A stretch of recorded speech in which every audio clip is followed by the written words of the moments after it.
Hi guys, welcome to my channel and welcome to another video. Basically आज की video में हम बात करने वाले हैं कुछ ऐसे मिथ्स की जो कि बहुत ज्यादा लोगों के बीच में फैले हुए हैं रिगार्डिंग वजाइना।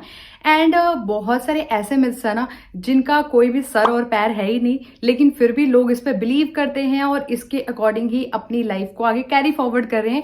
सो आज की वीडियो भी आप सबके लिए बहुत ही ज्यादा इन्फॉर्मेटिव यूजफुल होने वाली है। इस वीडियो को आप एंड तक जरूर देखना और इसी के साथ जल्दी से हम अपनी वीडियो को स्टार्ट कर लेते हैं। अब देखो यार, पीरियड के टाइम पे ना आज भी बहुत सारी लड़कियां ऐसी हैं जो पैड्स यूज करती हैं और मेजॉरिटी आज के टाइम पे इतनी सारी चीजें मार्केट में आ गई, लाइक टैम्पॉन्स आ गए हैं, मेंस्ट्रुअल कप आ गया है जो आपकी पीरियड की दिक्कत को बहुत ही हद तक कम कर सकता है और आपके जो पीरियड डे है ना उनको बहुत ज्यादा स्मूथ बना सकता है। लेकिन एक तरह से मेंस्ट्रुअल कप या टैम्पॉन्स में स्विच ना होने का रीजन ये भी है कि बहुत सारे लोगों के बीच में ये मिथ है कि टैम्पॉन या मेंस्ट्रुअल कप अगर आप यूज कर सकते हो ना तो वो आपकी बॉडी के अंदर कहीं ना कहीं जाके खो सकता है। मतलब कि जैसे ही आप यूज करोगे तो वो ऊपर जाके पुल होगा, पुल होते होते पता नहीं बॉडी में कहाँ पहुंच जाएगा और लास्ट में खो जाएगा, आप उसको रिमूव नहीं कर पाओगे। लेकिन ये बहुत ही बड़ा मिथ है, आपकी वजाइना के अंदर कोई भी चीज इस तरह से गायब नहीं हो सकती।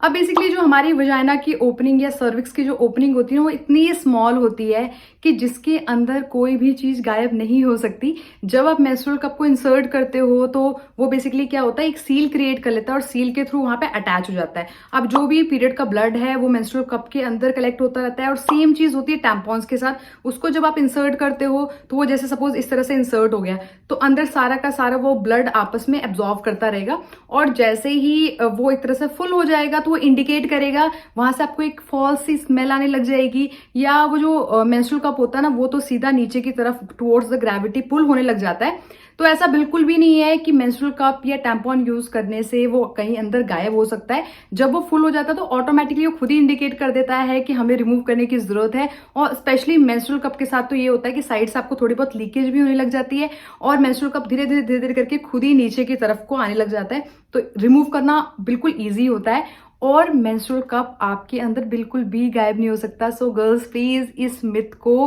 बाय बाय टाटा कर दो, क्योंकि ऐसा बिल्कुल भी पॉसिबल नहीं है। सेकेंड मिथ, बहुत सारी लड़कियों को ऐसा लगता है कि अगर हमें वजाइनल डिस्चार्ज हो रहा है तो वो बहुत ज्यादा एबनॉर्मल है।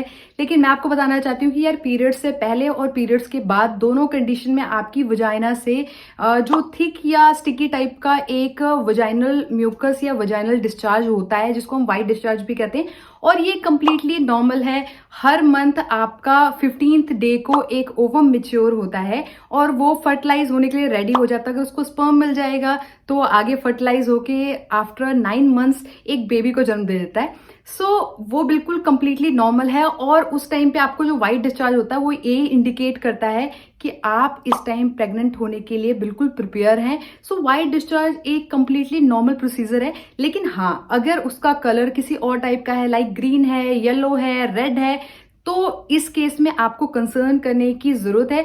लेकिन अगर वो व्हाइट है, थिक है, स्टिकी है तो ये बिल्कुल ही नॉर्मल है, बिल्कुल भी इस बारे में टेंशन लेने की जरूरत नहीं है। इसके अलावा अगर थर्ड मिथ की बात की जाए तो ये तो बहुत ही ज्यादा लोगों के बीच में कॉमन है, स्पेशली गर्ल्स और बॉयज के बीच में, कि अगर ड्यूरिंग सेक्स आपको स्टिमुलेशन नहीं होती या आपको ऑर्गेजम नहीं होती या आपको वजाइनल ऑर्गेजम नहीं होती तो बिल्कुल भी नॉर्मल नहीं है, ऐसा होना चाहिए। लेकिन मैं आपको बताना चाहती हूँ ये कंप्लीटली नॉर्मल है, क्योंकि वजाइनल ऑर्गेजम कुछ होता ही नहीं है। बेसिकली जो वजाइनल ऑर्गेजम है ना वो एक टाइप का क्लिटोरिस स्टिमुलेशन होता है। हमारी वजाइना के आउटसाइड एक पार्ट होता है जो छोटा सा एरिया होता है जिसको हम क्लिटोरिस कहते हैं। साइड में मैंने पिक्चर इंसर्ट कर दी होगी। तो वहां पे जब स्टिमुलेशन होती है ना तब आपको ऑर्गेजम होता है या आप फील करते हो हाँ थोड़ी सी सेक्सुअल डिजायर होती है या आपके जो कह सकते हो एक तरह से पीक पॉइंट होता है जिस टाइम पे आप बहुत ज्यादा सेक्सुअली एक्टिव हो जाते हैं। लेकिन आपकी बॉडी में या वजाइना में कोई भी ऐसी चीज नहीं है जो बिल्कुल स्टिमुलेट हो जाए और जो क्लिटोरिस है ना वो इतना अंदर तक होता है कि जब आप सेक्स करते हो तो वहां पे जो आपका पेनिस है वहां पे बार बार टच हो रहा होता है जिसकी वजह से आपको स्टिमुलेशन होती है। लेकिन कई बार ये भी हो सकता है कि वहां पे आपको स्टिमुलेशन ना हो रही हो या अगर आपको इनिशियल बहुत ज्यादा स्टिमुलेशन होगी तो बाद में नहीं भी होती। सो ये कंप्लीटली नॉर्मल है। कई लड़कियों के केस में ऐसा नहीं होता कि वो वजाइनली स्टिमुलेट नहीं होती या उनको वजाइनल ऑर्गेजम नहीं होता और ये एब्सोल्युटली नॉर्मल है, इसमें भी कोई दिक्कत परेशानी की बात नहीं है। इसके अलावा अगर हम अपने फोर्थ मिथ की बात करें तो ये तो इतना ज्यादा कॉमन है कि बहुत सारी लेडीज को भी आप सुनोगे कि ऐसा होता है, और वो है कि बेसिकली कहा जाता है जब आप सेक्स करते हो ना तो उस टाइम पे आपकी वजाइना धीरे धीरे करके लूज हो जाती है, और अगर आप ज्यादा सेक्स करोगे तो आपकी वजाइना बिल्कुल ही लूज हो जाएगी। लेकिन मैं आपको बताना चाहती हूँ ऐसा बिल्कुल भी नहीं होता। जब आप सेक्स करते हो ना तो उस टाइम पे आपकी जो वजाइना है क्योंकि स्टिमुलेट हो जाती है, उस वजह से जैसे रबर बैंड स्ट्रेच होता है ना वो थोड़ी सी स्ट्रेच हो जाती है, और जैसे ही आप दोबारा नॉर्मल पोजीशन में आते हो मतलब सेक्स करने के बाद वो अपनी ओरिजिनल पोजीशन में फिर से वापस आ जाती है, फिर से वो कंट्रैक्ट हो जाती है। सो ऐसा बिल्कुल भी नहीं है कि जब आप बहुत बार सेक्स करोगे तो आपकी वजाइना लूज हो जाएगी, ऐसा बिल्कुल भी नहीं होता। हाँ ये जरूर है कि जब आपका बेबी बर्थ होता है या वजाइनल बर्थ होता है तो उसके बाद आपकी जो वजाइना है वो लूज हो जाती है, और आफ्टर सर्टेन एक्सरसाइजेस वो दोबारा से अपनी ओरिजिनल पोजीशन में इंटैक्ट हो जाती है।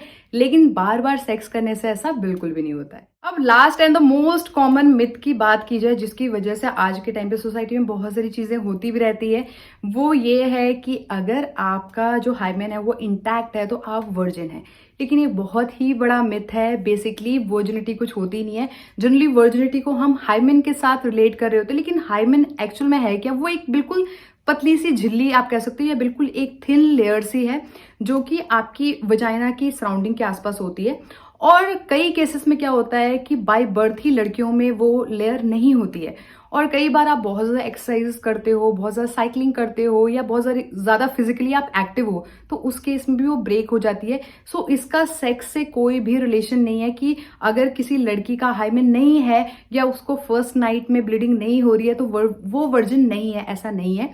बेसिकली जो हाइमेन की लेयर है वो और कई रीजनों से भी ब्रेक हो सकती है, तो उसका वर्जिनिटी से कोई भी कनेक्शन नहीं है, और आप इस चीज से किसी की वर्जिनिटी को जज नहीं कर सकते।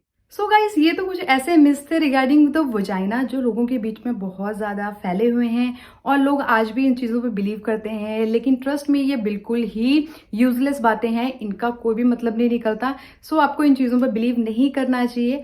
एंड यार देखो, वजाइना हमारी बॉडी का एक पार्ट है, इसको हेल्थी रखना हमारी रिस्पॉन्सिबिलिटी है, लेकिन इसके बारे में नॉलेज होना भी बहुत जरूरी है ताकि हम इन मिस पे बिलीव ना करें। So that's it for this video guys. I hope आपके लिए मेरी वीडियो इन्फॉर्मेटिव रही हो, आपको मेरी वीडियो अच्छी लगी हो। अगर आपको मेरी वीडियो अच्छी लगी हो तो मेरी वीडियो को लाइक, मेरे चैनल को सब्सक्राइब, इस वीडियो को अपने फ्रेंड्स फैमिली के बीच में शेयर जरूर करना। मिलती हूँ नेक्स्ट किसी अच्छी सी वीडियो के साथ। Till then guys, bye bye.